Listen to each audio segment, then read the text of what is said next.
और जितने भी पार्टिसिपेंट अभी तक सेशन में कनेक्ट हैं, आप सबका वेलकम है। और जैसा कि हम सबको इन्फॉर्मेशन है, आज का हमारा जो सेशन है वो हार्ट हेल्थ के ऊपर है। हार्ट हेल्थ क्यों इम्पोर्टेंट है, हार्ट हेल्थ इतना बड़ा कॉम्प्लिकेशन क्यों है, क्यों इतना बड़ा कंसर्न है हर भारतीय परिवार के लिए। और साथ साथ में हार्ट रिलेटेड कॉम्प्लिकेशंस जो डेवलप होती हैं किसी भी फैमिली के अंदर, उसमें डेजॉय के प्रोडक्ट्स कैसे हेल्पफुल हो सकते हैं, इसके बारे में आज हम जानेंगे।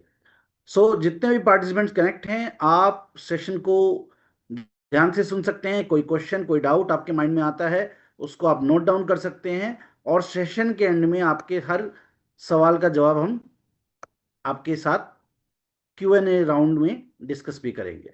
बेटर सर्कुलेशन आपकी एक एक्टिव लाइफस्टाइल का पार्ट बन सकता है।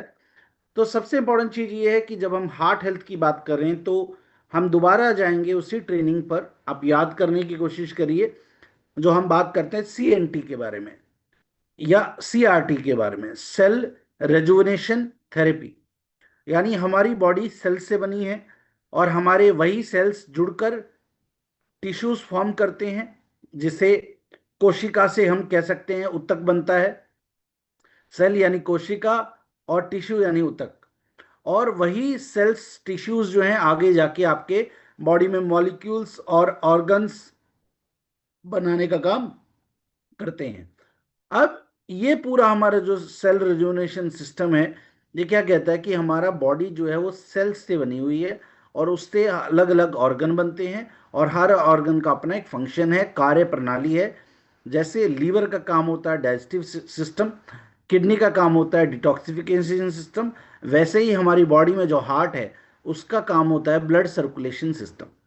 तो हार्ट के फंक्शन को समझेंगे और क्यों कोलेस्ट्रॉल या हार्ट डिजीज या फिर हम कहें कि हार्ट अटैक जैसी प्रॉब्लम्स होती हैं उसको समझेंगे और उनको दूर करने में कैसे डेजॉय के प्रोडक्ट हेल्प कर सकते हैं उसको समझेंगे। अगर आपकी टीम के लीडर्स कनेक्ट नहीं हुए हैं तो आप उन्हें इन्फॉर्म कर सकते हैं। तो सबसे इंपॉर्टेंट चीज जो है आज के सेशन के अंदर वो है कि हमारा हार्ट जो एक सबसे इंपॉर्टेंट ऑर्गन कह सकते हैं कि हार्ट अगर फंक्शन कर रहा है तो बॉडी फंक्शन कर रही है, और हार्ट अगर फंक्शन नहीं कर रहा है तो बॉडी फिर डिफिकल्ट सिचुएशन में आ जाती है। अब यहाँ पर अगर हम बात करें तो सबसे इंपॉर्टेंट चीज हार्ट फंक्शन जो है वो है पंपिंग एंड सर्कुलेशन। जैसे मैंने बताया, ब्लड सर्कुलेशन सिस्टम कहलाता है। यानी हमारे शरीर में खून का प्रवाह चलाने का काम कौन कर रहा है, वो कर रहा है आपका हार्ट। यानी अब खून की अगर हम बात करें या कल के सेशन में जैसे हमने बात करी थी, ब्लड जो है वो न्यूट्रिशन को पूरे भाग में शरीर में पहुंचाने का भी काम करता है। यानी आपके शरीर में आप सांस तो ले रहे हैं लंग से, लेकिन वो ऑक्सीजन जो है वो आपके ब्रेन में कैसे जा रही है, वो ऑक्सीजन आपके पेट में कैसे जा रही है। तो आपके शरीर के अलग अलग भागों तक, हाथ तक, पैर तक, दिमाग तक ऑक्सीजन को पहुंचाने का काम भी ब्लड करता है। और आपके शरीर के अलग अलग भागों तक nutrition, carbohydrate, vitamin, mineral, protein और जो भी न्यूट्रिशन है वो पहुंचाने का काम ब्लड ही करता है। और इस ब्लड को पूरे शरीर में घुमाने का काम कौन करता है? हार्ट करता है। ठीक है, तो इसको इस तरह से आसानी से समझने का कोशिश करेंगे। ठीक है, कि हार्ट का फंक्शन क्या है। कहीं कोई बात आपको ऐसा लगे कि ये ऊपर से निकल गई या समझ में नहीं आई, बहुत ज्यादा टेक्निकल हो गया, तो आप उसी टाइम पर पूछ भी सकते हैं। ठीक है, लेकिन अगर आपके माइंड में कोई और क्वेश्चन क्वेरी है किसी प्रोडक्ट से रिलेटेड, बीमारी से रिलेटेड, तो वो हम लास्ट में डिस्कस करेंगे। तो सबसे पहला इंपॉर्टेंट जो चीज आपका हार्ट करता है वो है पंपिंग एंड सर्कुलेशन। यानी ऑक्सीजन और न्यूट्रिशन को आपके शरीर के अलग अलग भागों तक पहुंचाने का काम जो है वो हार्ट करता है। साथ में आपके ब्लड कोलेस्ट्रॉल और आपके ब्लड सर्कुलेशन सिस्टम को भी इंश्योर करने का काम जो है वो कौन करता है? आपका हार्ट करता है। ठीक है, और दूसरी चीज, जैसा कि हमने बताया कि आपके ब्रेन फंक्शन के लिए, आपके अलग अलग ऑर्गन्स के फंक्शन के लिए भी खून जो है, ब्लड जो है वो वहां अलग अलग भागों तक पहुंचना जरूरी होता है। यानी कई बार हम सुनते हैं कि नस कोई दिमाग की कोई नस दब गई है ना, उसकी वजह से जो है ब्लड फ्लो नहीं हो पा रहा है, ऑक्सीजन फ्लो नहीं हो पा रहा है, और कई बार पैरालिटिक प्रॉब्लम हो जाती है, कई बार और कई तरह की कॉम्प्लिकेशंस आ जाती हैं। ठीक है, तो इस तरह की मेजर कॉम्प्लिकेशंस जो हैं वो आपके हार्ट फंक्शन से रिलेटेड होती हैं। उसके अलावा आपका ब्लड सर्कुलेशन अगर अच्छा होता है, ऑक्सीजन फ्लो अच्छी होती है, तो आपका एनर्जी लेवल अच्छा होता है और आप एक्टिव फील करेंगे। लेकिन अगर आपका ब्लड सर्कुलेशन अच्छा नहीं होगा तो आपको नींद आएगी या आपको बहुत थकान थकान महसूस होगी, कोई भी काम करने का मन नहीं करेगा। तो ये भी ब्लड सर्कुलेशन से रिलेटेड होता है। तो आपका, अगर आप अभी, अगर हम बात करें, अगर हम अभी 100 टाइम्स अपनी जगह पर खड़े होकर कूद लें, तो आप देखेंगे कि 100 बार कूदने से ही आपका ब्लड सर्कुलेशन बढ़ गया। और उसके बाद अगर मैं आपको बोलूं कि अगले 5 मिनट में सो जाओ, तो आपको नींद नहीं आएगी। क्यों? आपने अभी अपना ब्लड सर्कुलेशन बढ़ाया है। तो वैसे ही एक्सरसाइज है, वॉकिंग है, या नॉर्मल अगर आप थोड़ा बहुत भी योगा या कुछ इस तरह की फिजिकल एक्टिविटी करते हैं, तो वो आपके ब्लड सर्कुलेशन को इम्प्रूव करता है और आपके एनर्जी लेवल को भी बढ़ाता है। हार्ट फंक्शन अगर अच्छा होता है तो हार्ट डिजीज यानी स्ट्रोक वगैरह होने का खतरा, हाई बीपी होने का खतरा, ठीक है, आपकी लिपिड प्रोफाइल गड़बड़ होने का खतरा नहीं रहता है। यानी ब्लड फैट बढ़ जाना, ब्लड विस्कोसिटी का बढ़ जाना, ब्लड कोलेस्ट्रॉल का बढ़ जाना, हाई बीपी हो जाना, या फिर आगे चलकर यही सब प्रॉब्लम्स आपको ब्रेन, सॉरी, हार्ट स्ट्रोक की तरफ भी लेके जाती हैं। तो इन चीज़ों को अगर हम प्रॉपरली समझकर अपना और अपनी फैमिली का और अपने पेशेंट्स, अपने गेस्ट का ध्यान रखें, तो हमारे लिए एक इम्पॉर्टेंट रिस्पेक्ट ये हो सकता है। अब हार्ट हेल्थ क्यों इंपॉर्टेंट है, इतना बड़ा हार्ट हेल्थ की बात क्यों कर रहे हैं? क्योंकि आज अगर हम बात करें, हम दुनिया की बात ना भी करें, हम इंडिया की ही बात कर रहे हैं, तो आज हमारे देश में सबसे ज्यादा जो नॉर्मल डेथ नहीं हो रही है, ठीक है, नॉर्मल डेथ वो है बूढ़े होकर हम डेथ हुआ, लेकिन एक जो लाइफस्टाइल डिसऑर्डर की वजह से डेथ हो रही है, उसमें मैक्सिमम रीजंस जो निकल के आते हैं वो आता है हार्ट फेलियर या फिर हार्ट स्ट्रोक। जिसके अंदर अगर हम देखें तो आज हम कई बार, आज के समय में आप देख रहे हैं कि 10 इयर्स का बच्चा स्कूल में खेल रहा था, उसे हार्ट अटैक आ गया। 14-15 साल का बच्चा क्रिकेट खेल रहा था, उसे हार्ट अटैक आ गया। ठीक है, कोई यंग पर्सन जो है वो 20-21 साल की एज में अपने ऑफिस में जॉब कर रहा था, उसको हार्ट अटैक आ गया। ठीक है, ठीक है, कोई पर्सन जिम भी जा रहा है, उसको जिम में हार्ट अटैक आ रहा है। यानी वो एक्सरसाइज भी कर रहा है, जिम भी कर रहा है, पर जिम करने वाले पर्सन को भी हार्ट अटैक आ रहा है। और अगर प्रॉपर टाइम पे वो ट्रीटमेंट उन्हें नहीं मिल पाती है, तो वो कहीं ना कहीं कन्वर्ट हो जाता है, आपका हार्ट अटैक या फिर डेथ कॉजिंग भी हो सकता है। सो सबसे इंपॉर्टेंट फैक्टर जो आता है कि पहले ऐसा नहीं होता था, आज से 100 साल पहले दादाजी के समय पे ऐसा नहीं होता था। तो आज ऐसा होने के पीछे एक मेजर जो रीजन निकल के आता है वो आता है न्यूट्रिशनल इम्बैलेंस। यानी जो हम पहले खाना खाते थे आज से 100 साल पहले हमारे फैमिली के अंदर, वो आज नहीं है। और जिस वजह से हम क्या देखते हैं कि आज न्यूट्रिशनल डेफिशिएंसी की वजह से भी हार्ट कमजोर होता है, हमारी वेन्स कमजोर होती हैं, और न्यूट्रिशनल डेफिशिएंसी भी एक कारण बनता है जिसकी वजह से हमें इस तरह के कॉम्प्लिकेशंस आते हैं, जिसमें अमीनो एसिड्स एक बहुत इंपॉर्टेंट रोल प्ले करते हैं। क्योंकि अमीनो एसिड हमारे हार्ट और लिपिड प्रोफाइल के लिए बहुत इंपॉर्टेंट होते हैं, लेकिन खाने से अगर आपको प्रॉपर अमीनो एसिड्स नहीं मिलते हैं, तो वो आपको कोलेस्ट्रॉल, आपकी लिपिड प्रोफाइल को गड़बड़ करने से लेकर आपके ब्लड विस्कोसिटी, ब्लड फैट को बढ़ाने तक में भी एक रीजन साबित होता है। सेकंड, अगर हम बात करें तो जो आज यूथ की हम बात कर लें या फिर जो लाइफस्टाइल की बात कर लें, तो जो आज एक स्ट्रेस लेवल है, एक कंपटीशन लेवल है, और जो पूरा का पूरा लाइफस्टाइल है वो भी कहीं ना कहीं हाई बीपी की तरफ, और कंपटीशन स्ट्रेस जो रहता है वो भी कहीं ना कहीं लोगों को हाई बीपी की तरफ लेके जाता है, हाई कोलेस्ट्रॉल की तरफ लेके जाता है, जो इवेंचुअली जो है हार्ट अटैक जैसे केसेस में कन्वर्ट हो जाता है। और इसका एज फैक्टर से भी संबंध नहीं होता है। यानी पहले जहां मानते थे कि 50+ ईयर्स के बाद हार्ट अटैक होगा, 50, 55, 60 साल की एज में हार्ट अटैक होता था, हम बोलते चलो 60 साल जो है कंप्लीट करके गए हैं, 60 ईयर्स के बाद अगर कोई जा रहा है। लेकिन आज हम क्या देख रहे हैं, 10 साल के बच्चे को हार्ट अटैक आ गया, 15 साल के बच्चे को हार्ट अटैक आ गया, 19 साल के बच्चे को हार्ट अटैक आ गया। तो ये जो रीजंस निकल के आ रहे हैं उसके पीछे कहीं ना कहीं लाइफस्टाइल का एक इंपॉर्टेंट रोल प्ले करते हैं। उसी लाइफस्टाइल के अंदर आपका सेडेंटरी लाइफस्टाइल आ जाता है, यानी बहुत ज़्यादा फिजिकल एक्टिविटी नहीं है, ऑफिस में भी बैठ के काम करना होता है। उसके अलावा आपका आ जाता है एक फिजिकल एक्टिविटी के साथ साथ स्ट्रेस, एंजाइटी, प्रॉपर नींद ना मिलना। उसके अलावा जो फास्ट फूड, जंक फूड हम इंटेक कर रहे हैं वो भी हमारी बॉडी में कोलेस्ट्रॉल को बढ़ाता है। उसके अलावा जो स्मोकिंग की हैबिट जिनको है या अल्कोहल कंजम्पशन ज़्यादा करते हैं, उन लोगों को भी हार्ट अटैक होने का खतरा बढ़ जाता है।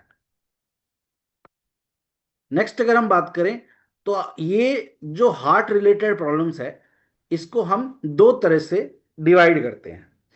इसको आप समझने की कोशिश करना आसान है, और इसको बहुत आसान भाषा में बताने की कोशिश की है ताकि आपको समझ में आ पाए। देखिए, हार्ट रिलेटेड जो सिम्टम्स हैं उनको हम दो तरह से अलग अलग डिवाइड कर देते हैं। पहले सिम्टम्स जो होते हैं वो होता है सिग्नल, और दूसरा होता है नॉइस।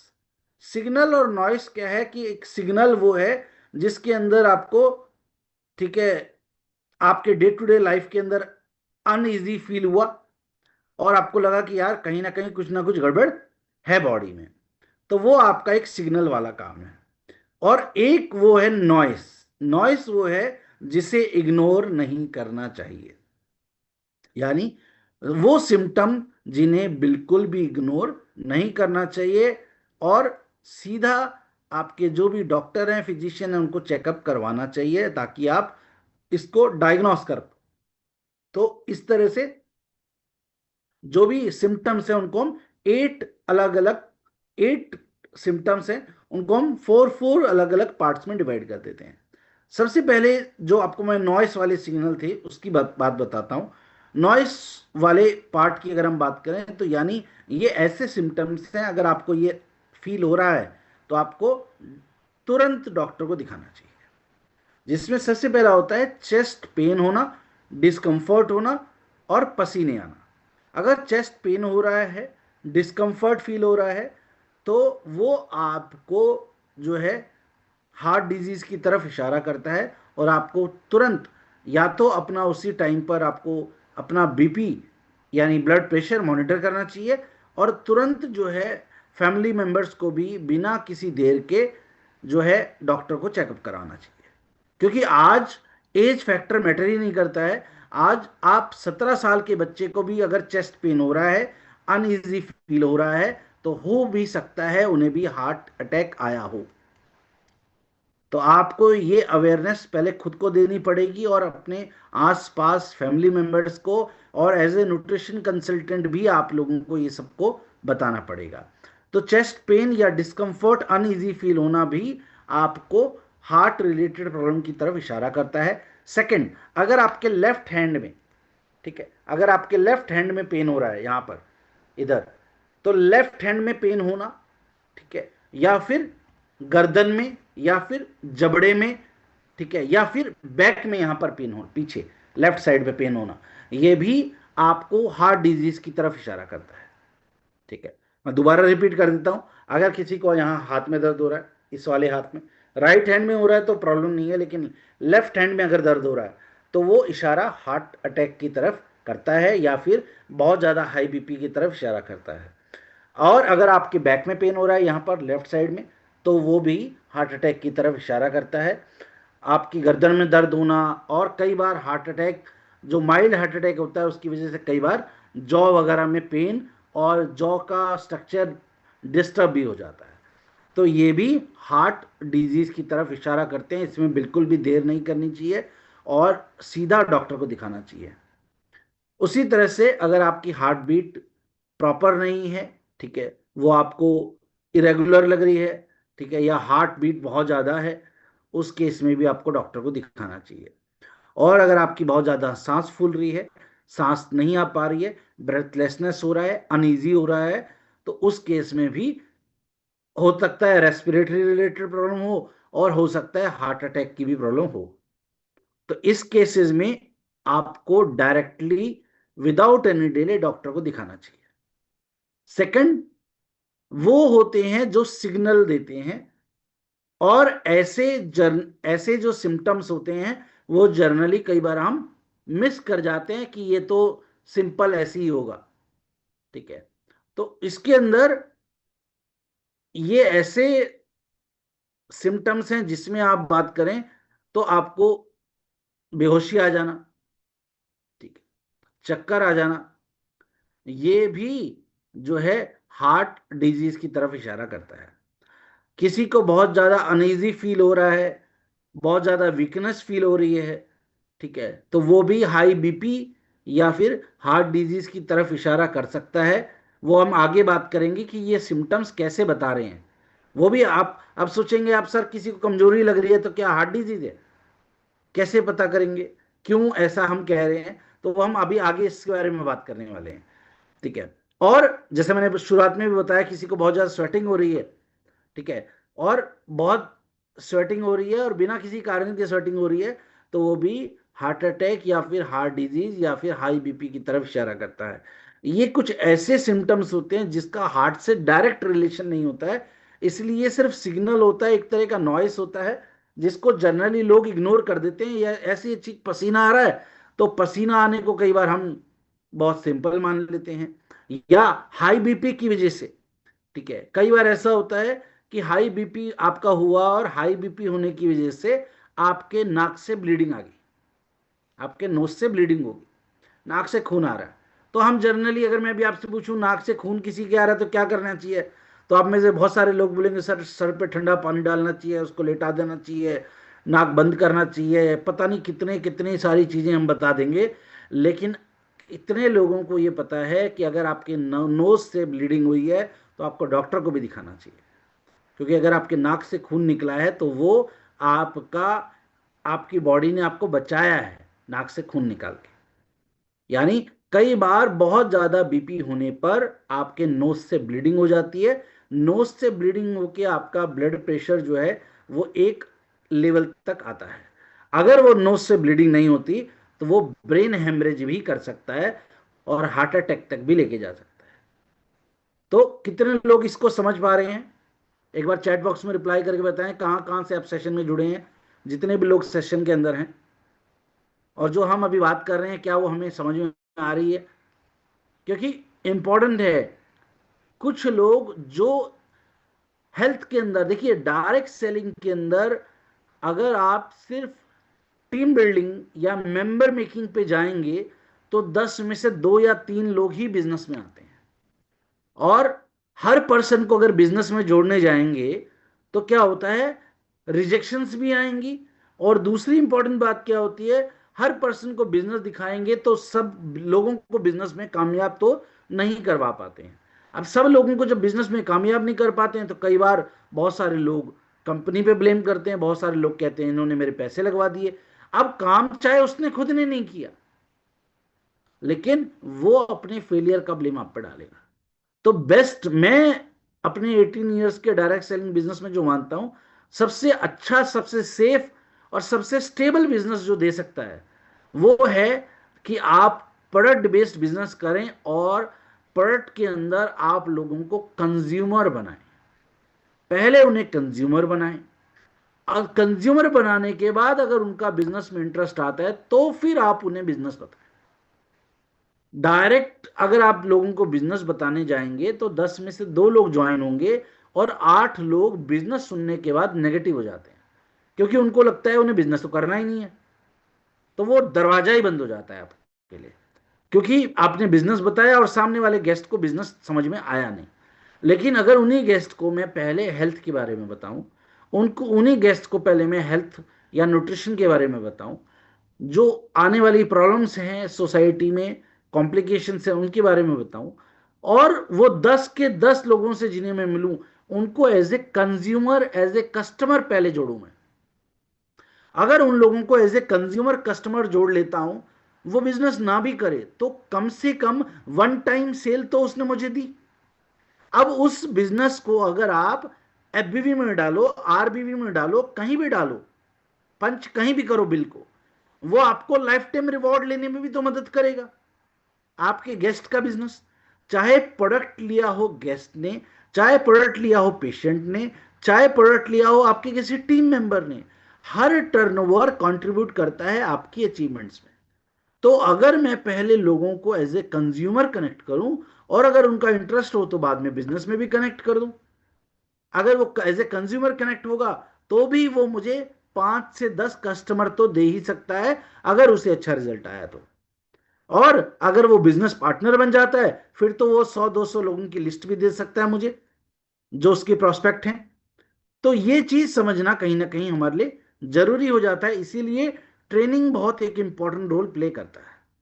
अब लेकिन मुझे ये चीज आज भी समझ में नहीं आई है, 3 साल मुझे भी डेजॉय में हो गए हैं, कि डेजॉय के लीडर ट्रेनिंग क्यों नहीं लेते हैं। मुझे आज मतलब मुझे कई बार ऐसा लगता है कि ये सिर्फ एक ही कंपनी ऐसी है मेरे 18 साल के करियर में जहां पे लोग ट्रेनिंग में नहीं आते।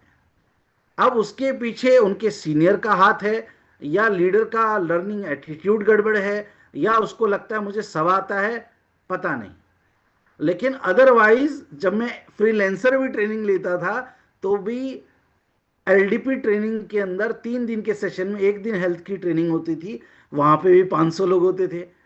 लास्ट कंपनी के अंदर मैं जूम लेता था तो वहां भी 1000 लोग आते थे जूम सेशन में।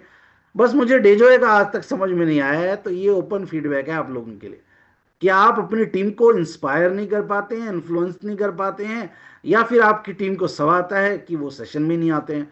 लेकिन जो चीजें आज हम डिस्कस कर रहे हैं ये एक ऐसी चीज है जो बहुत इंपॉर्टेंट है। और अगर आप प्रैक्टिकली बोलें, अगर आप सही में न्यूट्रिशन कंसल्टेंट के तौर पर अपना करियर डेवलप करना चाहते हैं, आप अपने आप को अपने टीम के लिए खुद प्रोडक्ट ट्रेनर के तौर पर अपग्रेड करना चाहते हैं, तो ये सारी चीजें आपके लिए पॉसिबल है।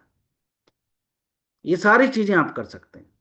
और ये जो पीपीटीज हैं ये भी कंपनी की, अपनी कंपनी अपने पास रखकर कोई चीज नहीं करेगी। ये पीपीटीज भी आप ले सकते हैं, लेकिन अनलेस एंड अनटिल ये पीपीटीज आपने सीखी ना हो, ट्रेनिंग्स अटेंड ना करी हो, तो आप पीपीटी लेके डिलीवर भी नहीं कर पाएंगे।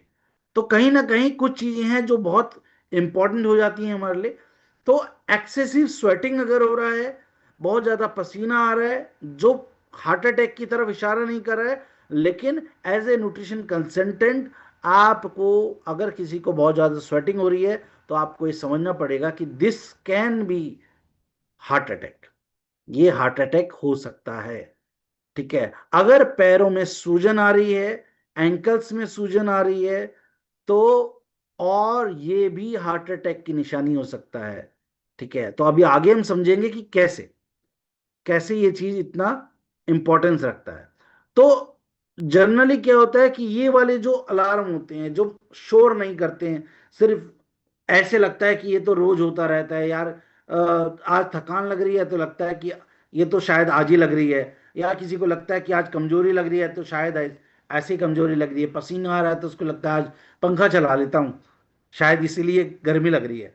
बट सर्दी के मौसम में जिनको साइलेंट हार्ट अटैक आता है उसका क्या? साइलेंट हार्ट अटैक नाम की एक इंपॉर्टेंट टर्म है, जिसके अंदर आप देखेंगे सर्दी के मौसम में हार्ट अटैक के केसेस बढ़ जाते हैं, उसको भी आज हम डिस्कस करेंगे। तो ये सारे जो अलग अलग सिम्टम्स हैं ये आपके अलग अलग बॉडी में जो है एक सिग्नल या फिर नॉइस का काम करते हैं, जिसमें आपको चेस्ट पेन होना, सांस ना आना, आपके हाथ में दर्द होना, जॉ में पेन होना, ठीक है, या हार्ट बीट का बढ़ जाना, या फिर आपको डिजीनेस होना, मतलब चक्कर आ जाना, बेहोशी आ जाना, पैरों में सूजन हो जाना, तो बहुत ज़्यादा पसीना आना, ये सारी चीज़ें जो हैं वो इंडिकेट करती है कि this can be related to heart attack, या हार्ट डिजीज से रिलेटेड हो सकता है। और इस केस में हमें देर नहीं करनी चाहिए, कि सारे सिम्टम्स आए उस पर इंतज़ार नहीं करना है, कि सामने वाला पर्सन आपको बोले कि यार मेरी छाती में दर्द हो रहा है, चेस्ट में पेन हो रहा है, तभी हम बोलेंगे हाँ हार्ट अटैक हो सकता है। लेकिन अगर उसके यहाँ पर हाथ में भी पेन हो रहा है, अगर उसके यहाँ कमर में पीछे भी पेन हो रहा है, तो this can be a signal for heart disease and heart attack. ठीक है, तो 8 के 8 सिग्नल आए तब आप उसे हॉस्पिटल ले जाएं, इसका इंतजार नहीं करना है। कई बार कोई सिम्टम एक अकेला आता है, जैसे जिम में जब लोगों को हार्ट डिजीज या हार्ट अटैक जैसे सिम्टम फील होते हैं, तो वो जिम कर रहे होते हैं, एक्सरसाइज कर रहे होते हैं, और एक्सरसाइज में उनको वो लग रहा होता है, अनईजी फील हो रहा होता है। मतलब जितनी मैंने केस स्टडीज पढ़ी, ठीक है, तो उनको 15 मिनट 20 मिनट पहले महसूस होने लगा था कि अनईजी फील हो रहा है, लेकिन उसको एक्सरसाइज करने का पूरा मूड था, और उससे पसीना भी आ रहा है, और उससे अनईजी भी फील हो रहा है, पर उसको लग रहा है कि मैं नहीं, मुझे और एक्सरसाइज करनी है, और एक्सरसाइज करनी है, और वो सिम्टम्स को इग्नोर करता है जो उसकी बॉडी उसको सिग्नल दे रही थी। तो ये जो 8 सिम्टम्स हैं, इनको कभी भी आपको इग्नोर नहीं करना है। आपके फैमिली में, आपके रिलेटिव्स में, आपके फ्रेंड सर्कल में कभी भी किसी को इस तरह के सिग्नल्स या सिम्टम नजर आए, तो तुरंत उनको पास के डॉक्टर को चेकअप कराना चाहिए। अगर प्रॉब्लम नहीं भी है तो भी कोई दिक्कत वाली बात नहीं है, लेकिन इग्नोर नहीं करना चाहिए। ठीक है, अब समझेंगे कि हार्ट डिजीज या जो हम प्रॉब्लम देखते हैं कोलेस्ट्रॉल से जुड़ी हुई, हाई बीपी से जुड़ी हुई, या जितनी भी प्रॉब्लम्स हम देखते हैं, वो किस तरह से होती हैं, किस तरह से आपके बॉडी का blood fat, blood viscosity, cholesterol, lipid profile और हाई बीपी आपके हार्ट और हार्ट पंपिंग और आपके आर्टरीज को धीरे धीरे कमजोर करता जाता है। तो यहां तक क्या सेशन क्लियर है? कितने लोगों को समझ में आया? एक बार चैट बॉक्स में रिप्लाई करके जरूर बताएं, तब हम अगले पार्ट, सेशन के पार्ट की शुरुआत करते हैं। जल्दी जल्दी एक बार चैट बॉक्स में अगर रिप्लाई करके बताएं।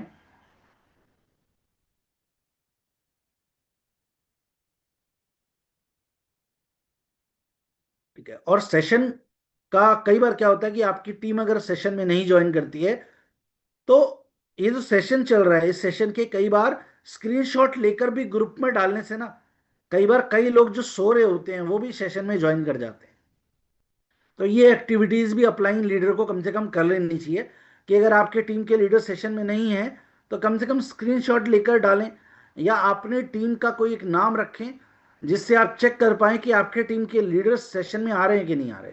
और अगर आपकी टीम के लीडर्स सेशन में नहीं आ रहे हैं, तो आप फिर उनको बाद में पूछ सकते हैं कि आप सेशन में क्यों नहीं आते हैं, क्योंकि अपलाइन पे डिपेंडेंट होकर कभी बिजनेस नहीं बन पाएगा। हमेशा डायरेक्ट सेलिंग इंडस्ट्री में कामयाब होने के लिए आपको आईबीओ बनना पड़ेगा, इंडिपेंडेंट बिजनेस ओनर बनना पड़ेगा, जिसमें आपको जो है इनविटेशन भी आता हो, प्रेजेंटेशन भी आता हो, फॉलोअप भी आता हो, प्लान दिखाना भी आता हो, साथ में ट्रेनिंग करनी आती हो, और साथ साथ में प्रोडक्ट के बारे में कंप्लीट डिटेल आपके पास हो।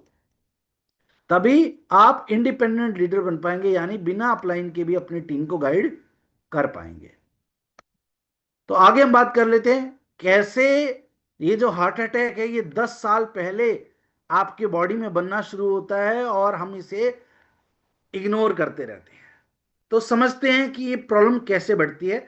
सबसे पहली जो स्टेज होती है उसको हम कहते हैं आपकी बॉडी में बैड कोलेस्ट्रॉल यानी एलडीएल का बढ़ जाना। ठीक है, इसके लिए सिंपल एक काम है, वो क्या है, हर 3 महीने में आपको अपना एक 300-400 रुपए का टेस्ट होता है, हर 3 महीने में आपको डेफिनेटली कराना चाहिए, क्योंकि हमारे देश के अंदर सबसे ज्यादा मौतें हार्ट डिजीज की वजह से होती हैं। तो आपको एक टेस्ट है जो हमेशा 3 महीने में कराना ही चाहिए, वो है लिपिड प्रोफाइल टेस्ट। किसी भी अपने शहर की आसपास की पैथोलॉजी लैब में जाएं और वहां जाके अपना लिपिड प्रोफाइल का टेस्ट कराएं। लिपिड प्रोफाइल का टेस्ट हमेशा खाली पेट होता है, यानी ब्रेकफास्ट वगैरह कुछ नहीं करा होना चाहिए, आपके पेट में कुछ नहीं होना चाहिए। सुबह उठते ही आपको वो टेस्ट करवाना है पहले, उसके बाद आकर चाय पीनी है, खाना खाना है, कुछ भी करना है तो वो बाद में करना होता है। तो हमेशा लिपिड प्रोफाइल का जो टेस्ट होता है वो होता है खाली पेट, और ये हर क्वार्टरली आपको कम से कम कराना चाहिए। अगर आप हर महीने कराएं तो सबसे अच्छा है, लेकिन कम से कम 3 महीने में एक बार तो जरूर कराना चाहिए। क्यों? क्योंकि इससे आपको प्रेजेंटेशन से समझ में आएगा। देखिए, अगर हमारे शरीर के अंदर बैड कोलेस्ट्रॉल बढ़ता है, तो बैड कोलेस्ट्रॉल जो है वो कहीं ना कहीं धीरे धीरे धीरे धीरे हमारे हार्ट के फंक्शन को और हार्ट के परफॉर्मेंस को कमजोर बनाता जाता है। तो ये सबसे पहला साइन होता है, अगर कोलेस्ट्रॉल बढ़ा हुआ है तो आप या तो वो फूड इनटेक करें जिससे कोलेस्ट्रॉल मेंटेन रहे, या वो सप्लीमेंट जे लें जिससे कोलेस्ट्रॉल मेंटेन रहे, या फिर मेडिसिन खाएं जिससे कोलेस्ट्रॉल मेंटेन रहे। लेकिन कोलेस्ट्रॉल बढ़ना धीरे धीरे हार्ट डिजीज की तरफ लेके जाता है। अब सेकेंड स्टेज की अगर हम बात करें तो सेकेंड स्टेज जो आती है वो आती है कि वही आपका जो कोलेस्ट्रॉल है, जो ब्लड विस्कोसिटी, ब्लड फैट और कोलेस्ट्रॉल के रूप में आपके खून के अंदर है, वो धीरे धीरे जो है आपकी ब्लड वेसल यानी जो नस है उसमें इस तरह से जो है एक लेयर फॉर्म करना शुरू कर देता है। ठीक है। तो कोलेस्ट्रॉल क्या करेगा कि आपकी जो खून की नस है उसके इंटरनल यानी अंदर वाले भाग में एक प्लेग यानी एक लेयर बनाना शुरू कर देता है। और वो भी ऐसा नहीं है कि ब्लॉकेज करेगा पूरा, मतलब अगर आप समझिए ये मेरी नस है तो ऐसा नहीं है कि ये पूरी नस ऐसे ब्लॉक हो जाएगी, कभी भी नहीं होगा ऐसा। ठीक है। तो कैसे होगा, ये जो पार्ट है, ये जो हमारा मान लीजिए ये अगर नस है तो ये वाला जो पार्ट है प्लेग जो है, कोलेस्ट्रॉल जो है वो यहां जमना शुरू होगा और धीरे धीरे धीरे आपकी ये जो पूरी की पूरी नस है, जो वेन है, वेसल है, ब्लड वेसल, उसको छोटा करता जाएगा। तो सेकंड स्टेज वो आती है जब आपकी ब्लड वेसल जो है वो धीरे धीरे संकरी होती जाती है, अगर हिंदी में इसको बोलें तो छोटी होती जाती है, संकरी होती जाती है। और ये पूरी प्रोसेस जो है कई बार 5 साल लगता है, कई बार ये धीरे धीरे आपकी बॉडी में इग्नोर करने पर 10 साल में भी डेवलप होता है, लेकिन हमें पता नहीं लगता है। ठीक है। कब पता लगेगा वो भी बताता हूं। फिर आती है स्टेज 3। स्टेज 3 में आपका जो ये कोलेस्ट्रॉल है, ये ब्लड कोलेस्ट्रॉल धीरे धीरे आपकी ब्लड वेसल को संकरा करता जाता है, छोटा करता जाता है। और ब्लड कोलेस्ट्रॉल बढ़ने की वजह से आपके खून को शरीर के पूरी बॉडी में घुमाने के लिए आपके हार्ट को बहुत ज्यादा प्रेशर लगाना पड़ता है, तो वो हाई बीपी का भी कारण बन जाता है। अब इसको किसी को और आसान एग्जाम्पल से अगर समझाना है तो एक एग्जाम्पल मैं आपको बताता हूं। मान लीजिए आप 5 फ्लोर की बिल्डिंग पे रहते हैं, यानी 5 मंजिला बिल्डिंग है उस पर आप रहते हैं, और आपके घर में ग्राउंड फ्लोर पे एक पानी की मोटर लगी हुई है जो हर दिन जो वाटर सप्लाई आती है उस पानी को आपके 5वीं मंजिल की टंकी के ऊपर चढ़ाती है। एग्जाम्पल ले रहा हूं मैं आपको। तो आपका वाटर सप्लाई कैसे वर्क कर रहा है, ग्राउंड फ्लोर पे एक मोटर लगी हुई है और वो मोटर ऊपर 5वें माले पर जो पानी की टंकी रखी है उसमें पानी रोज चढ़ाती है। अब वही जो मोटर नीचे लगी हुई है, इलेक्ट्रिक मोटर, अगर उसी इलेक्ट्रिक मोटर को आप अपना दिल मान ले तो वो इलेक्ट्रिक मोटर क्या कर रही है, पानी को ऊपर चढ़ा रही है, और दिल क्या कर रहा है, खून को सारे बॉडी में घुमा रहा है। अब अगर उसी पानी के मोटर को आप बोलें तेल को 5वें माले पे चढ़ाना है, यानी आपने सरसों का तेल दे दिया या रिफाइंड ऑयल दे दिया, रिफाइंड ऑयल को आपको 5वें माले पर यानी 5th फ्लोर पे जो पानी की टंकी है उसमें आपको रिफाइंड ऑयल चढ़ाना है। तो क्या आपकी पानी की मोटर रिफाइंड ऑयल को भी 5th फ्लोर पे चढ़ा पाएगी? अब ये किसी को समझ में आया तो मुझे यस और नो का आंसर करें, फिर आपको मैं बताऊंगा कि हो क्या रहा है हमारी बॉडी में। मैं दोबारा रिपीट कर देता हूं। आपके ग्राउंड फ्लोर पे एक पानी की मोटर है जो 5th फ्लोर पर 5वें माले पर पानी की टंकी है उसमें पानी चढ़ाती है रोज, और आपने आज बोला कि उसी पानी की टंकी से मुझे तेल चढ़ाना है ऊपर 5th फ्लोर की टंकी पे। तो क्या उस पानी की मोटर से 5th फ्लोर पर तेल चढ़ पाएगा? मेरा आपसे ये क्वेश्चन है। अब यस तो यस आंसर करें, नो तो फिर नो में आंसर करें। कितने लोगों को ये बात समझ में आई है? तो आप भी चैट बॉक्स देख सकते हैं कितने लोगों को समझ में आई है, आपको आया नहीं आया।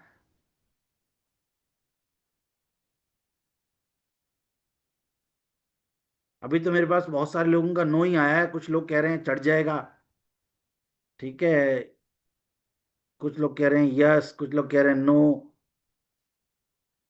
ठीक है, चलो मैं आपको आंसर बता देता हूं। पॉसिबल ही नहीं है। क्यों? क्योंकि जो आपका ऑयल है, तेल जो होता है, उसकी विस्कोसिटी बहुत ज्यादा हाई होती है पानी के कंपैरिजन में, यानी वो गाढ़ा ज्यादा होता है।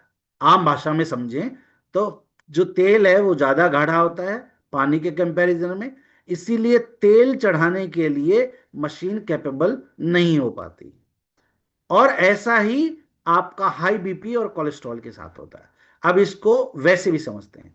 अब आप समझिए कि आपका खून जो है पतला था, ब्लड थिन था, पतला था, तो थिन ब्लड को पूरी बॉडी में घुमाने में आपके हार्ट को ज्यादा मेहनत नहीं करनी पड़ रही थी।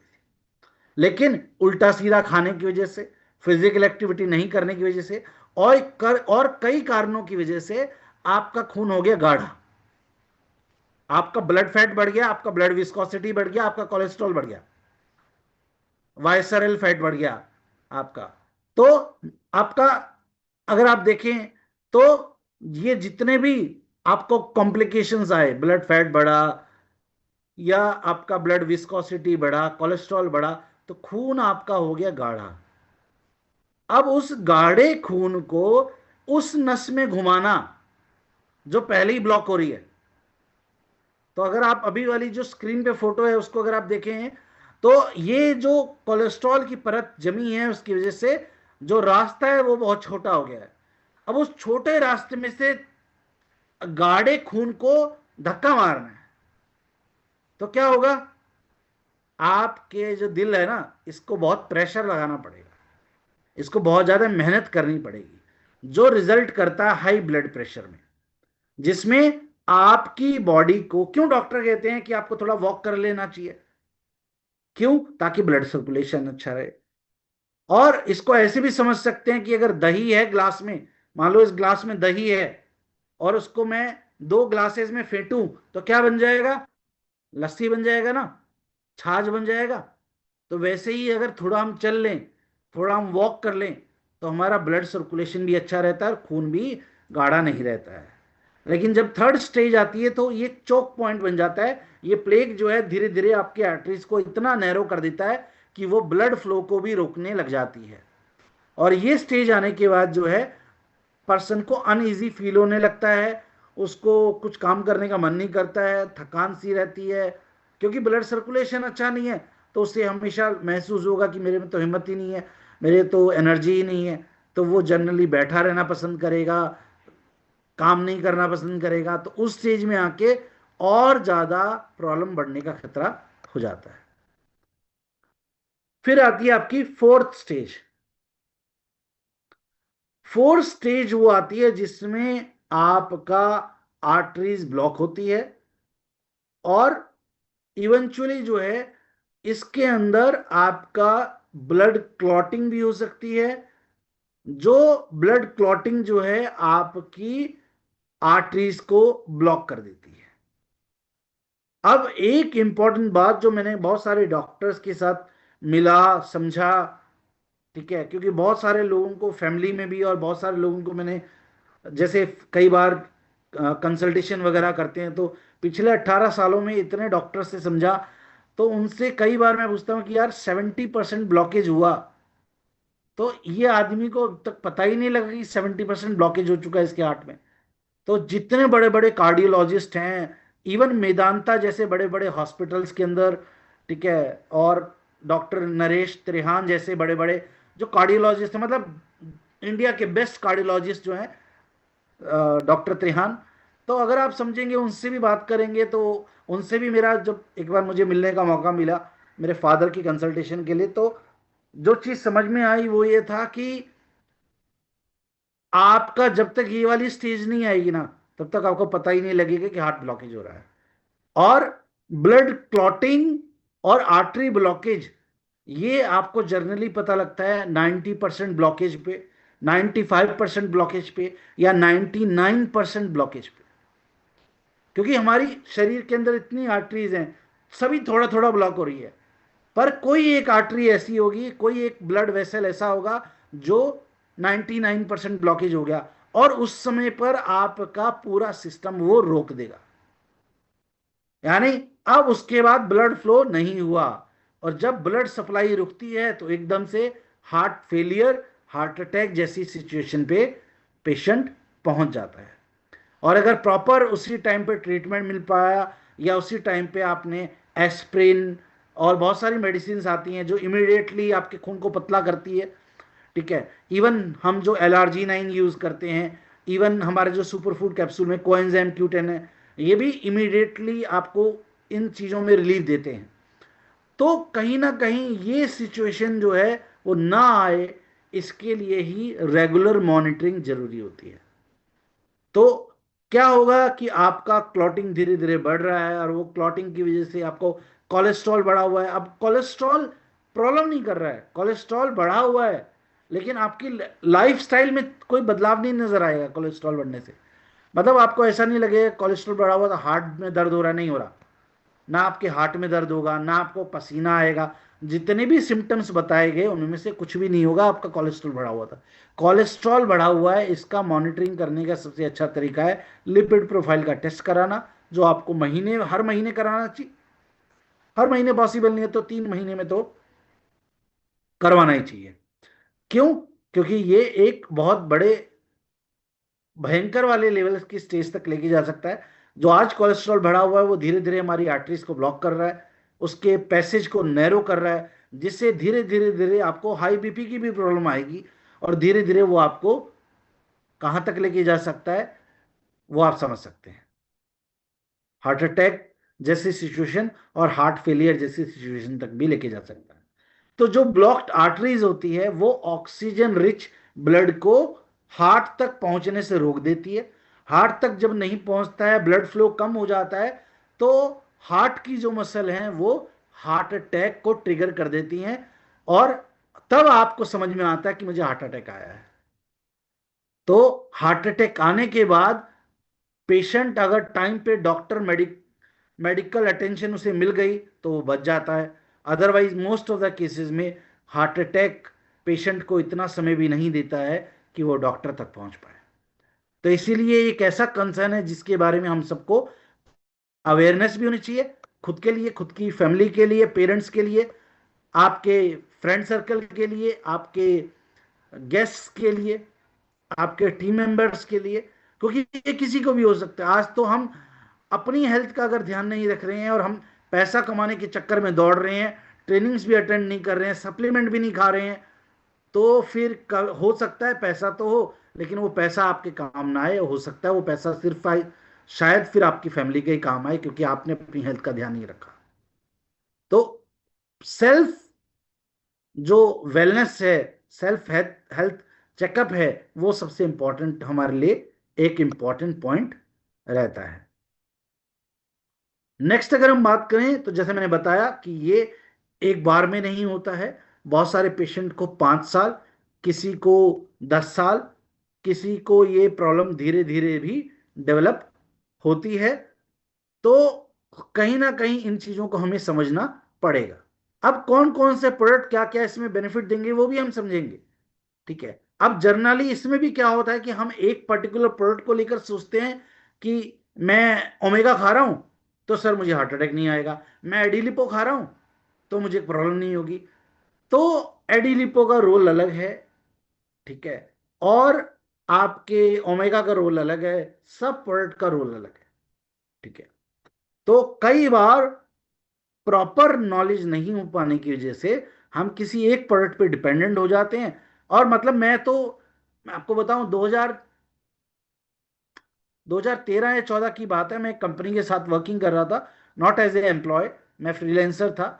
तो उस कंपनी के ओनर बोलते थे कि सर हमारे पास ये प्रोडक्ट है, बहुत अच्छा है, मैं रोज खाता हूँ, रोज खाता हूँ। क्या खाते थे? Flaxseed oil capsule. और फ्लेक्सीड ऑयल कैप्सूल वो रोज खाते थे। सर ये बहुत अच्छा होता है। मैं बोला हाँ अच्छा होता है, सही बात है, बहुत अच्छा होता है, लेकिन उन्हें भी हार्ट अटैक आया। तो ओमेगा, अल्सीसीड कैप्सूल्स, एडिलिपो, सिंगल प्रोडक्ट आप ये सोच रहे हैं कि इससे मुझे हार्ट अटैक नहीं आएगा, आप गलत हो। और भगवान ना करे वो सिचुएशन में आप आए जहां आपको रियलाइज हो कि यार मैं तो इस प्रोडक्ट को खा रहा था सर, इस प्रोडक्ट से तो मेरा फिर भी ठीक नहीं हुआ, क्योंकि हम उसकी पीछे की साइंस को नहीं समझते कि वो प्रोडक्ट एक्चुअली में करेगा क्या। वो दवाई नहीं है, वो प्रोडक्ट आपके हार्ट हेल्थ को सपोर्ट कर रहा है। तो इसीलिए ट्रेनिंग्स जरूरी होती हैं। तो जैसा कि आप देख पा रहे होंगे, सबसे इंपॉर्टेंट चीज क्या है कि आप अगर ऊपर वाली पिक्चर देखें, यानी अगर आपको मेरा कर्सर नजर आए, तो आपकी ब्लड वेसल इस तरह की नजर आती है, ऐसी होती है। लेकिन धीरे धीरे over a period of time, cholesterol बढ़ने की वजह से, लाइफस्टाइल गड़बड़ होने की वजह से, जंक फूड खाने की वजह से, स्मोकिंग करने की वजह से, अल्कोहल इनटेक करने की वजह से, और कई और कारणों की वजह से धीरे धीरे प्लेग जो है वो जमता जाता है, जिससे आपको धीरे धीरे धीरे आप उस सिचुएशन तक पहुंचते हैं जहां पे आपकी वेन आर्टरी जो है वो टोटल ब्लॉकेज हो जाती है। तब हार्ट अटैक ट्रिगर होता है, उससे पहले तो होता ही नहीं है। तो अगर किसी को 60% 70% ब्लॉकेज होता है तो डॉक्टर जनरली स्टंट डाल देते हैं। और अगर 90% या 99% ब्लॉकेज होता है तो डॉक्टर के पास, अगर आप जिंदा हॉस्पिटल तक पहुंच गए, तो डॉक्टर के पास एक ही तरीका होता है, बाईपास सर्जरी। यानी आपकी उस नस को जो ब्लॉक हो गई है उसको वहां से निकाला जाएगा सर्जरी करके, और उसके बाद आपकी पैर की नसें जो होती हैं वो ठीक होती हैं, तो जनरली पैर की नस लेकर आपके हार्ट में ट्रांसप्लांट की जाती है। तो हुआ क्यों? इस कारण से। तो आई होप ये चीज क्लियर हो पाया होगा आप सबको।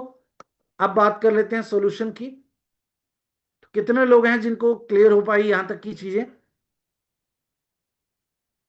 अब किनको होने के चांसेस ज्यादा होते हैं अगर हम उसकी बात करें, तो एक एज के बाद हार्ट अटैक होने के चांसेस वैसे बढ़ जाते हैं, क्योंकि कहीं ना कहीं हमारा जो हार्ट पंपिंग है वो वीक हो जाती है। तो जो 50-60 साल की एज में जो हार्ट अटैक आता है, वो हार्ट कमजोर होने की वजह से आता है, क्योंकि वो उतनी अच्छी तरह से पंपिंग नहीं कर पाता है। और अदरवाइज अगर हार्ट डिजीज की हिस्ट्री है तो वो भी चांसेस होता है कि आपको भी आगे वो जेनेटिक्स की वजह से ट्रांसफर हो। अगर आपके फादर को हार्ट अटैक आया है, या फादर को हार्ट डिजीज रही है, या आपकी मदर को हार्ट डिजीज रही है, तो आपको हार्ट डिजीज होने के chances as per your DNA and genetics high होते हैं। तो अगर आपके फैमिली में किसी को हार्ट अटैक आया है, या आपके फैमिली में किसी की भी हार्ट डिजीज की हिस्ट्री रही है, तो आपको पहले ही ध्यान में रखना है कि आपको होने के चांसेस किसी भी आम आदमी के कंपैरिजन में ज्यादा है। नेक्स्ट, ऑफिस पे काम करना, स्ट्रेस होना, ठीक है, उसके अलावा टेंशन हो जाना ऑफिस को लेकर, काम को लेकर, नौकरी को लेकर, स्मोकिंग करना, अल्कोहल कंजम्पशन, और जनरली आप देखेंगे आईएएस आईपीएस नेता लोग, मतलब जितने टेंशन वाले काम है। और आज के टाइम पे तो मैं क्या कहूँ कि कौन सा काम है जिसमें टेंशन टेंशन नहीं है। बिजनेस में भी टेंशन है, जॉब में भी टेंशन है, आईएएस आईपीएस को भी टेंशन है, हर किसी के पास टेंशन है। तो हर किसी का स्ट्रेस लेवल हाई है, और वो कहीं ना कहीं लीड करता है हार्ट अटैक की तरफ। उस अब खाने पीने की जो आदत होती है, बहुत ज़्यादा जंक फूड खाना, बहुत ज़्यादा ऑयली फैटी फूड खाना, नॉन वेज रेड मीट वगैरह का इंटेक ज़्यादा करना, बहुत ज़्यादा शुगर इंटेक करना, वो भी आपको हार्ट डिजीज की तरफ लेके जाता है। तो जनरली हार्ट पेशेंट्स को रेड मीट अवॉइड करना चाहिए। और अगर आप नॉनवेज खाना चाहें तो आप फिश इनटेक कर सकते हैं। मछली जो है वो तब भी आपके लिए एक हेल्दी मीट सोर्स के तौर पे आता है। रेड मीट आपको हार्ट डिजीज को और ज़्यादा ट्रिगर कर सकता है। उसके अलावा अगर आप ओवरवेट हैं, हाई बीपी की प्रॉब्लम है, डायबिटीज़ है जैसे हमने कल बात करी थी, कोलेस्ट्रॉल की प्रॉब्लम है, तो भी हार्ट अटैक और हार्ट डिजीज होने के चांसेस बढ़ जाते हैं। तो अगर हम बात करें तो हमें हार्ट और हार्ट डिजीज से रिलेटेड अगर कॉम्प्लिकेशंस नजर आती हैं, तो कौन से हमारे डेजॉय ऐसे प्रोडक्ट हैं जिनको हमें यूज करना चाहिए अपनी हार्ट हेल्थ को इंप्रूव करने के लिए। तो ये कुछ प्रोडक्ट हैं, इनका अपना अपना रोल है, जो हार्ट डिजीज के सिम्टम्स में और हार्ट डिजीज को प्रिवेंट करने के लिए हम यूज कर सकते हैं। तो अगर हम इनको समझने जाएं, तो वन बाय वन प्रोडक्ट को समझते हैं, क्योंकि इन सब प्रोडक्ट के अलग अलग रोल हैं और इनको आप अलग अलग ऑप्शन के तौर पे यूज कर सकते हैं। सबसे पहले आता है आपका आयुर्वेदिक सप्लीमेंट एडिलिपो। एडिलिपो बेसिकली अगर आप बात करें तो हार्ट डिजीज को प्रिवेंट करने से ज्यादा यह आपका आर्टरी, आपके हार्ट हेल्थ और आपके कोलेस्ट्रॉल मैनेजमेंट में हेल्प करता है। यानी आप हार्ट डिजीज होने के बाद एडिलिपो ले रहे हैं तो वो उसके साथ में नंबर ऑफ सप्लीमेंट्स लेने पड़ेंगे। एडिलिपो अगर मैं कहूं तो एडिलिपो अगर आपकी फैमिली हिस्ट्री रही है या आपको ऐसे लगता है कि मुझे हार्ट अटैक होने के चांसेस हैं, तो आपको एडिलिपो हर दिन के अपने लाइफस्टाइल का पार्ट बना लेना चाहिए। फैमिली में हिस्ट्री रही है या हार्ट डिजीज होने का चांसेस हैं तो, क्योंकि एडिलिपो जो है इसमें अर्जुन छाल होता है। अर्जुन छाल आपके हार्ट पंपिंग को और हार्ट की हेल्थ को इंप्रूव करता है।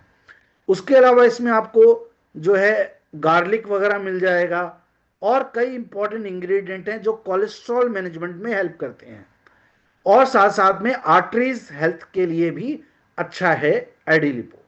तो इसको अगर किसी को हार्ट डिजीज वाले सिम्टम्स नहीं है, यानी अगर मान लीजिए मुझे कोई ना हाई बीपी है ना कोलेस्ट्रॉल है ना कुछ है, लेकिन मेरे फादर को हार्ट डिजीज थी, तो आपको एडिलिपो 1 टैबलेट सुबह शाम खाना खाने से 1 घंटा पहले लेना शुरू कर देना चाहिए। लेकिन अगर आपको हाई बीपी है, आपको कोलेस्ट्रॉल लिपिड प्रोफाइल आपका ज़्यादा आया है, 150 से ज़्यादा आया है, उन केसेस में आपको एडिलिपो सुबह और शाम दो दो टैबलेट इसकी लेनी चाहिए और वो खाना खाने से 1 घंटा पहले लेनी है। ठीक है, यानी एम्प्टी स्टमक जनरली रिकमेंड किया जाता है। ठीक है, तो इसको आपको लेना है खाना खाने से 1 घंटा पहले। अगर आपकी बीपी की मेडिसिन चल रही हैं, ठीक है, या आपकी कोई बहुत ज़्यादा मेडिसिन चल रही हैं और डॉक्टर ने आपको गैस्ट्रिक टैबलेट भी दी हुई है, तो उस केस में आप एडिलिपो को खाना खाने के बाद ले सकते हैं। लेकिन अगर आपको गैस्ट्रिक प्रॉब्लम्स नहीं है, क्योंकि बहुत ज़्यादा आप अगर एंटीबायोटिक मेडिसिन ले रहे हैं या एलोपैथिक मेडिसिन ले रहे हैं, तो जनरली बहुत सारे हार्ट पेशेंट्स जो होते हैं उनको गैस्ट्रिक टैबलेट भी डॉक्टर प्रिस्क्राइब करता है, बीपी की गोली के साथ में गैस की गोली भी देता है। तो अगर उस सिचुएशन में कोई है, तो उस सिचुएशन में आप एडिलिपो खाना खाने के बाद 1 घंटा बाद लेने के लिए उन्हें आप कह सकते हैं।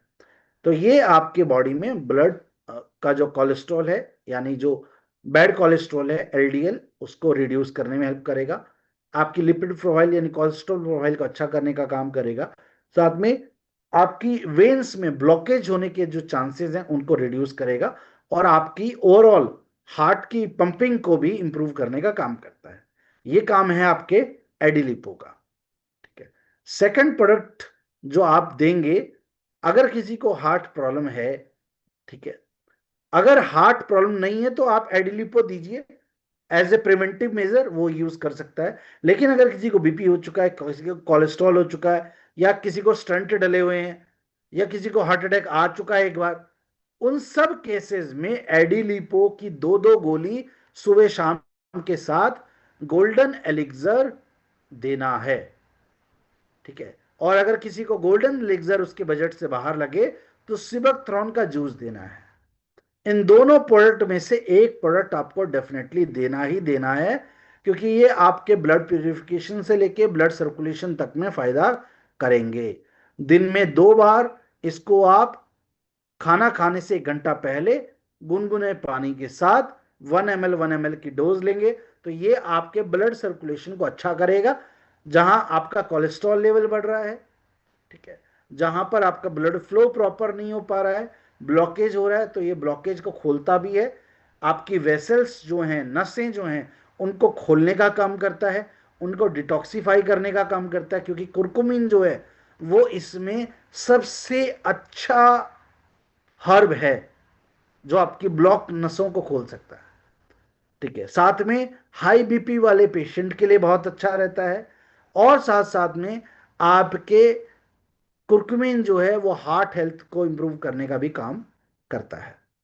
तो अगर आप कोई ऐसा पेशेंट है जिनको हाई बीपी है, कोलेस्ट्रॉल है, तो उसको आप एडिलिपो के साथ गोल्डन एलिक्सर दीजिए, ये बेस्ट सॉल्यूशन रहेगा। अब अगर बजट अलाउ नहीं करता है किसी का, तो उस केस में आप फिर उन्हें सिबकथ्रॉन दे सकते हैं।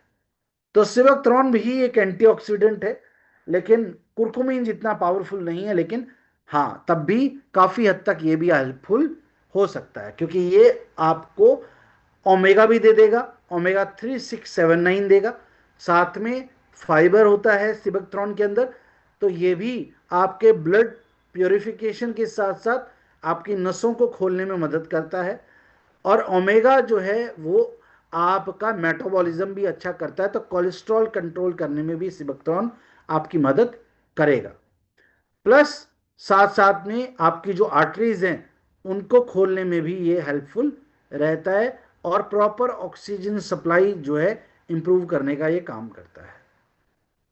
तो फर्स्ट प्रोडक्ट एडिलिपो, उसके बाद गोल्डन एलिक्सर और सिबकथ्रॉन में से दोनों प्रोडक्ट में से कोई भी एक। उसके बाद आता है रिच बेरी। रिच बेरी भी आप दे सकते हैं, रिच बेरी आप दे सकते हैं, लेकिन रिच बेरी अगर आप देंगे तो फिर ओमेगा की कैप्सूल्स आप अलग से दें।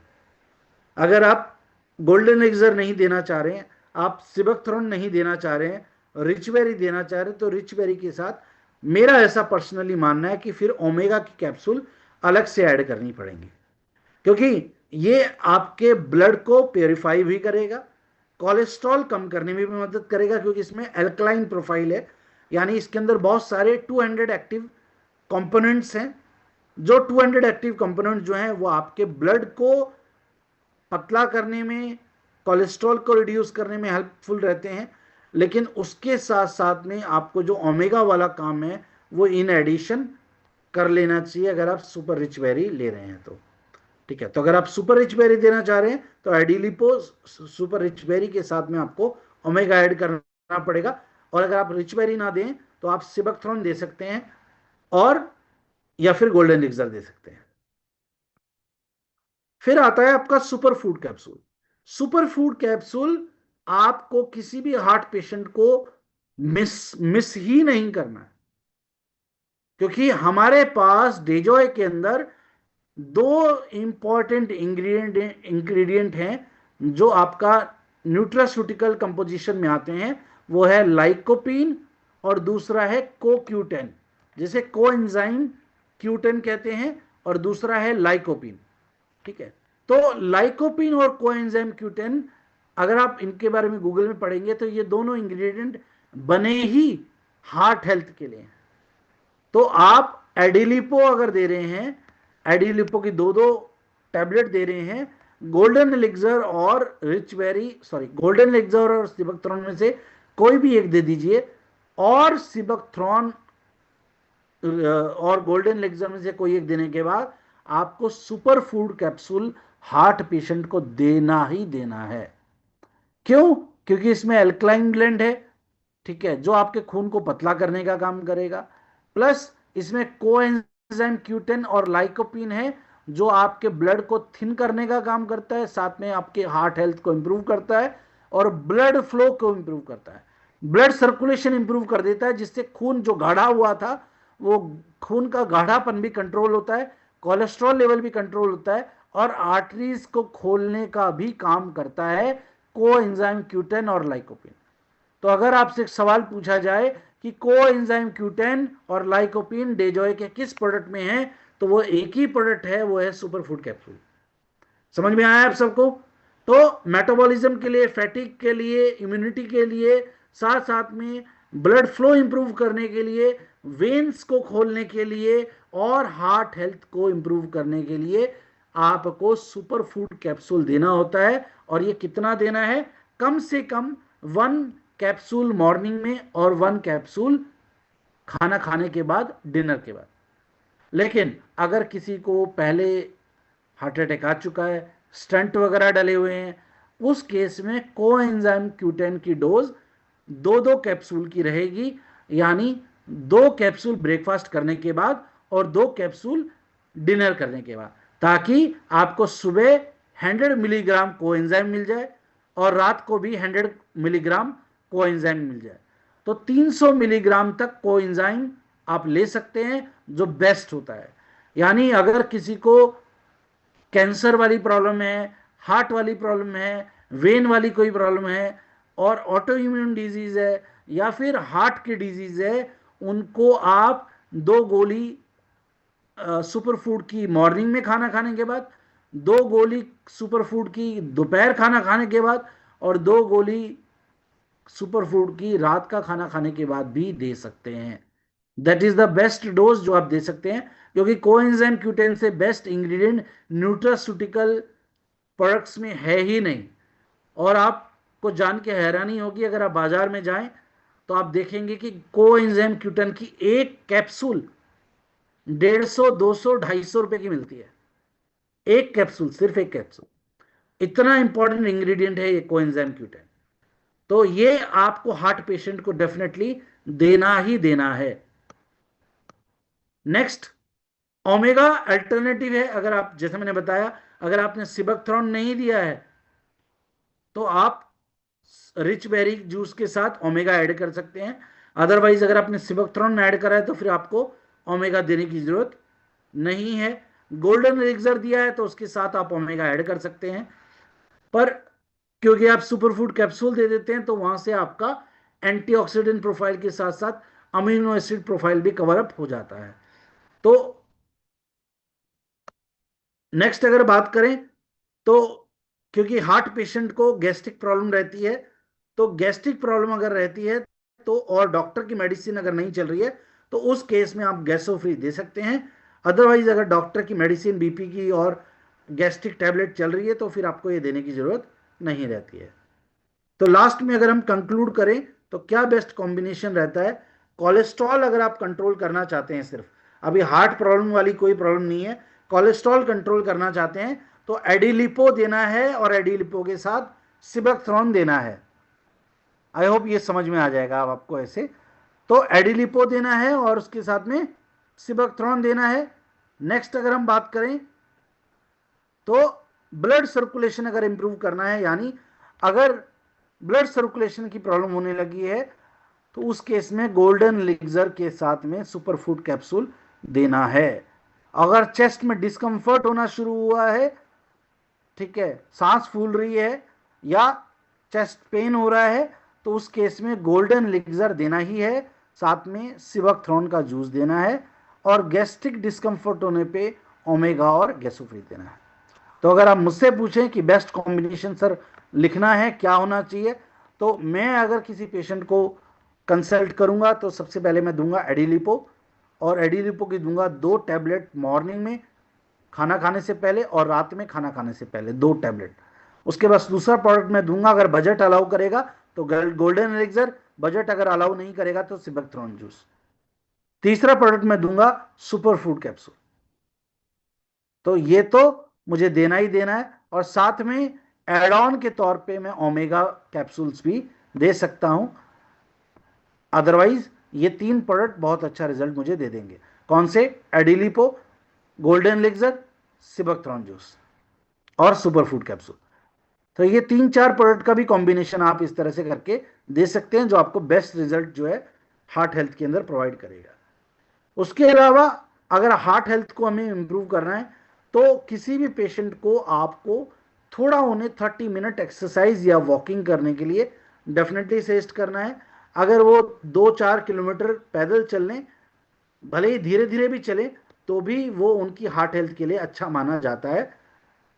तो ये भी उनको उनकी डेली लाइफ का पार्ट बनाना चाहिए। उसके बाद क्या खाना है और क्या अवॉइड करना है उसकी बात करें तो किसी भी हार्ट पेशेंट को जो है फ्रूट्स, फाइबर इनटेक करना है, होल ग्रेन्स लेने हैं, मोटा अनाज खाना है। हेल्दी फैट्स आप ले सकते हैं, जिसमें अखरोट, बादाम बहुत अच्छा काम करता है। अखरोट और बादाम हार्ट पेशेंट्स को, कोलेस्ट्रॉल पेशेंट को दिए जा सकते हैं, भिगो के देने होते हैं। रात भर भिगोने के लिए रखें, सुबह उनको खाने के लिए दें। उसके अलावा दाल, मछली, ये आपके वो प्रोटीन्स में आता है जो आपका कोलेस्ट्रॉल लेवल नहीं बढ़ाएगा। जैसे मैंने बताया, अगर आप नॉनवेज खाना चाहते हैं तो आपको रेड मीट नहीं खाना है, रेड मीट की जगह पे आप फिश इंटेक कर सकते हैं। दूध, दही, मक्खन, पनीर ये अवॉइड करना होता है अगर कोलेस्ट्रॉल बढ़ा हुआ है तो। और साथ साथ में इनफ पानी आपको पीना होता है, और कोल्ड ड्रिंक वगैरह और अल्कोहल अवॉइड करना होता है। ठीक है, तो अगर आप अवॉइड में देख लें तो आपको junk food, fried food, processed food, excessive salt वाले प्रोडक्ट्स जो रहते हैं, नमक हाई बीपी पेशेंट्स को कम खाना होता है, और पॉसिबल हो पाए तो आयोडीन नमक की जगह ब्लैक सॉल्ट या फिर जो सेंधा नमक होता है, रॉक सॉल्ट जिसे कहते हैं, हिमालयन पिंक सॉल्ट कहते हैं, पिंक सॉल्ट आप कह लीजिए, उसको रॉक सॉल्ट कह लीजिए, उसको आप यूज कर सकते हैं क्योंकि उसमें सोडियम कम होता है। तो हाई बीपी पेशेंट्स जो होते हैं उनको आयोडीन नमक यूज नहीं करना चाहिए क्योंकि उसमें सोडियम ज्यादा होता है। तो ऐसे पेशेंट जिनका हाई बीपी हो उनको आप रॉक सॉल्ट रिकमेंड कर सकते हैं। उसके अलावा ड्रिंक्स वगैरह मैंने आपको बताई है, और बेकरी आइटम्स, बटर, ये सब चीजें अवॉइड करने की हैं। So basically 360 healthy heart life cycle की अगर बात करें तो जैसे मैंने बताया, 30 मिनट एक्सरसाइज या थोड़ा वॉकिंग करें, या जो मॉर्निंग हमारा 6 o'clock योगा सेशन होता है उसको अटेंड करें, एक बैलेंस डाइट लें, स्ट्रेस वगैरह नहीं होनी चाहिए, और स्ट्रेस अगर होती है तो क्या करना है कि आप अश्वगंधा सब एज ए सप्लीमेंट इनटेक कर सकते हैं, ठीक है, या फिर एडिलिपो यूज कर सकते हैं। और कोशिश करें 7 से 8 घंटे की आप नींद लें, स्मोकिंग अवॉइड करें, अल्कोहल इनटेक अवॉइड करें, और वेट मैनेज करने की कोशिश करें, और कोशिश करें अपना बीपी मॉनिटरिंग और लिपिड प्रोफाइल टेस्ट हो सके तो मंथली, नहीं तो बीपी तो हर महीने आप नापें ही, लेकिन लिपिड प्रोफाइल कम से कम हर क्वार्टर में एक बार तो लिपिड प्रोफाइल टेस्ट आपको जरूर कराना चाहिए। सो हार्ट हमारी शरीर का सीपीयू है, क्योंकि ब्रेन से लेकर पूरी बॉडी, अगर हार्ट फंक्शन नहीं कर रहा है तो हमारी बॉडी का कोई भी पार्ट फंक्शन नहीं कर सकता है। इसीलिए हार्ट हमारी बॉडी में सबसे इंपॉर्टेंट रोल प्ले करता है। तो स्मार्ट अगर इनटेक करेंगे, सप्लीमेंट प्रॉपर लेंगे, तो हेल्दी हार्ट रहेगा, हेल्दी लाइफस्टाइल रहेगा, और परिवार के साथ एक सुखी जीवन आप जी पाएंगे। तो इस बात के साथ इस सेशन का आज हम कंक्लूड करेंगे, और अगर आपका कोई क्वेश्चन है, क्वेरी है, तो आप चैट बॉक्स में अपना सवाल पूछ सकते हैं। Recording stopped.